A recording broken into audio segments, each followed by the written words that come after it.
Ready start.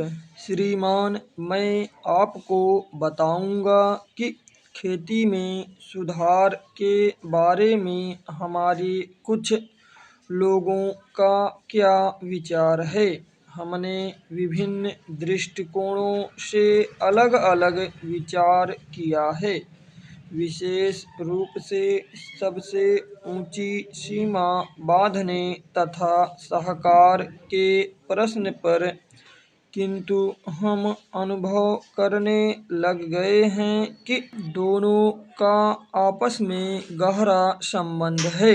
अगर हमारे देश में बड़े-बड़े फार्म होते तो यह कल्पना की जा सकती है, भले ही आप इससे सहमत न हों, कि उनका कार्य संचालन दक्षता से होता और उत्पादन भी बहुत बढ़ सकता और साथ ही साथ आधुनिक तौर तरीकों का विस्तार हो सकता। भारत की मूल समस्या यह है कि यहाँ जोत की भूमि छोटी है और टुकड़ों में बटी है। साधारण तौर पर मैं कहूँ कि यह 1, 2 या 3 एकड़ है। इतनी छोटी जोत की भूमियों से हमारे किसान केवल अपना काम भर चला सकते हैं, लेकिन आधुनिक तौर तरीकों को अपनाने में बहुत कम प्रगति करेंगे। अब सबसे ऊंची सीमा बांध देने से ऐसा भी हो सकता है कि कुछेक जो बड़े फार्म हैं उनमें काट छांट हो, जो कि प्रयोजन भी है।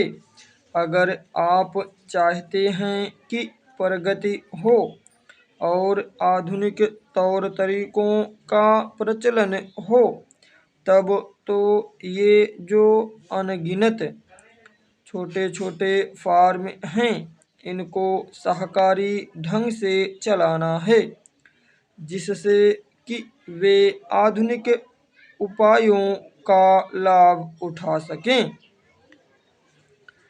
सहकारी ढंग से कार्य करने से मेरा मतलब है विविध प्रकार से सहयोग देना।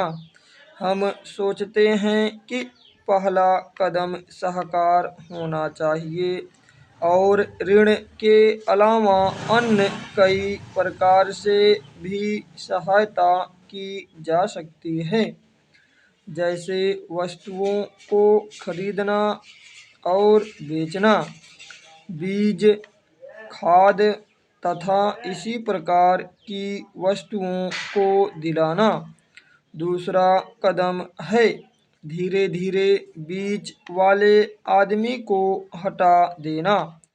फिर दूसरी स्थिति आती है जिसको मिलजुल कर खेती करना कहते हैं, यद्यपि उसमें भूमि पर अधिकार बना रहता है।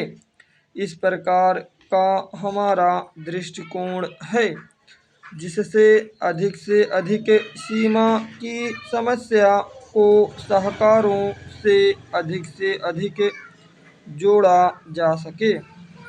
नहीं तो उत्पादन गिर जाने का भय है। यह एक जटिल समस्या है जिस पर मनन हो रहा है।